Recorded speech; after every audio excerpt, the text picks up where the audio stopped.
Okay, good afternoon everyone. It's Paul Kalp with STEM Plus C. Today I'm here to talk about this upcoming dark clouds on the horizon called remote ID. I can't stay quiet about the subject anymore. Too many of us, I feel, in the United States are being quiet about this and just letting this thing roll over our hobby, our industry, without standing up for what is right and what is just a frivolous, overburdensome law. Anyway, I just got done watching Bruce Simpson's video. He's over on the RC Modelers channel and XJet, and he's from New Zealand, and he is more vocal about this than I've seen anybody here in the United States so far. It seems like we're just all rolling over and just letting the FAA run rickshot over us with this law. So anyway, let me talk a little bit, because some of you, especially teachers that are watching this, might not understand what remote ID is. Remote ID is a requirement that the FAA has directed all of us in the model aviation community. We need to have a device attached to our airplane that transmits our location and the GPS coordinates of our airplane while it's flying, or multi-rotor while it's flying. It needs to be attached to every airplane that you're flying. So you just can't show up at a field with a device and fly 20 airplanes. It has to be attached to that airplane as you're flying. And anyway, this just was not thought out very well by our lawmakers and the people in the FAA. I know this was generated by the Department of Homeland Security. And we can talk about that more. I'd love to chat about this on a live stream or a round table. But anyway, this whole thing is way over burdensome. First of all, remote ID is not going to do anything to somebody that has ill intentions or ill will with a drone or a remote control airplane or a multi-rotor. If somebody with ill intentions wants to do something, they are going to do it regardless of whether or not there's remote ID. If they have a drone and they're going to fly it into a car, they're not going to say, wait a minute, I need to turn on my remote ID before I go fly my drone into a car or into a person or something of ill will. The other thing, speaking to this from, I'm a captain at Southwest Airlines. RC airplane and multi-rotor and drone I'll repeat again, they are not a factor for us. There are hundreds of other things that are more concerning for us than RC airplanes and drones. In fact, most of the time, I'd go out on a limb here and say probably 80% of the flying that is done with these kind of airplanes is done under 200 feet or so. I don't know the last time I saw a manned airplane flying below 200 feet, unless their intent was to land or to take off, in which case model airplane people are not flying anywhere near that kind of activity. This is just, it's a straw man, it's a boogeyman. There's no conflict between manned aviation and unmanned aviation, or RC airplane for those of you who may not understand fully that this is an RC airplane, but it is also an unmanned air vehicle in the eyes of the FAA. So anyway, the part that I want to address here today is the education aspect, and this law just hasn't been thought through. So for instance, in my situation over the last dozen years, we've exposed hundreds of kids and teachers to model aviation in the classroom, and then made this a STEM type of activity for the kids to engage them in aviation, aeronautics, and aerospace.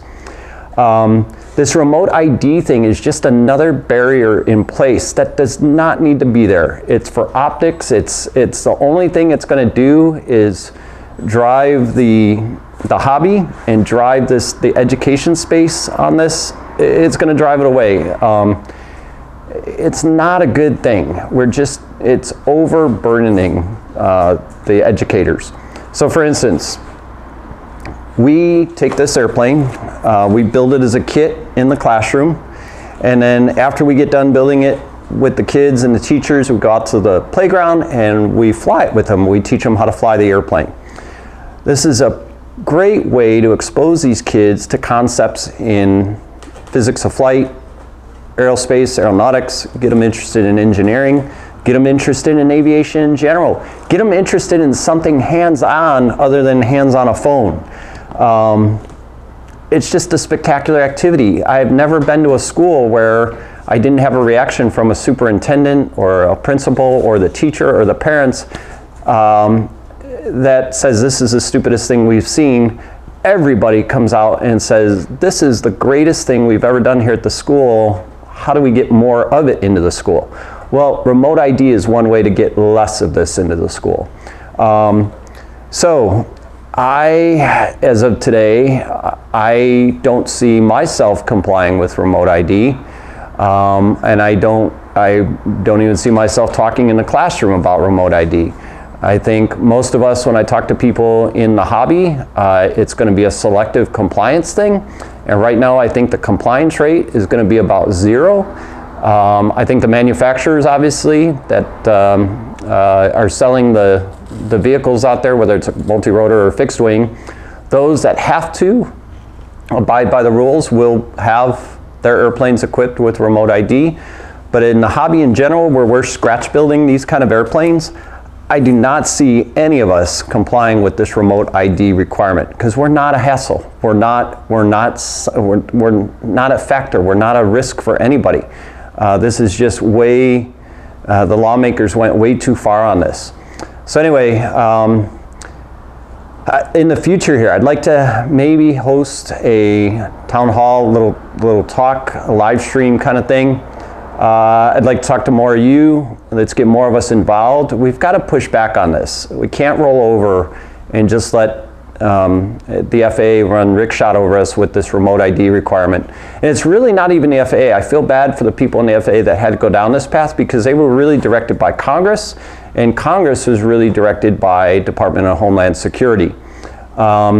Again, I don't think the lawmakers thought this through very clear. I think whoever was presenting in these chambers and in these conferences was purporting a world of doom and gloom because drones are here, when quite the contrary. You know, one of my thoughts on this is if we live in a world now where aviation, aeronautics, and aerospace is some of the most rewarding career fields, the highest paying career fields.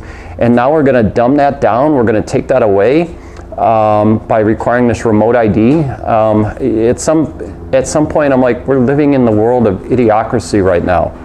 We're letting the idiots have the keys to the car. But anyway, yeah, let me reiterate.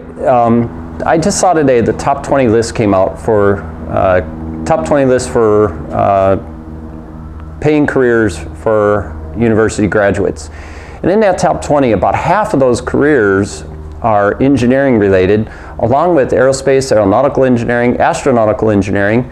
Rocketry was in there, especially with companies like SpaceX, Blue Origin, and NASA, and a lot of interest in space. You know, how are we going to be that nation that is someday exploring the universe with the Enterprise and the vehicles like that we see in Star Trek, when we've gone to the idiocracy point of of making these just dumb laws that make barriers to getting the students interested in that stuff. I don't know where we're going to get the brain power from if we keep dumbing down our society. We need to have more hands-on projects in the classroom. We need to have more. We work community-based, and we bring them in. We bring our projects into the classroom. We need to have more hands-on activities in the classroom. One of the things I always say is, let's give two groups of kids together. We're going to build a barn. Let's give one group of kids a book, and they're just going to read from the book how to build a barn. The other group of kids, they're going to go out every day. They're going to grade the ground, they're going to excavate, they're going to lay the foundation, they're going to pour the foundation, they're going to help build the walls, they're going to drywall, they're going to do everything, right? So now at the end of the semester, we take both those groups of kids. The one group of kids just simply read from the book, how am I going to build the barn? The other group of kids, they spent maybe 5 minutes of time each day in the classrooms talking what they're going to do about that day out in the field, but then they went out with the workers and actually build the barn. Who is going to do better on that test at the end of the semester on how to build the barn. This is where we're at with this. This remote ID, it's an unnecessary burden to the hobby. So, or to not just the hobby, I always refer to this as a STEM activity, but it's just way overburdening. It's overreach, and I think we need to speak up more here in the United States about this.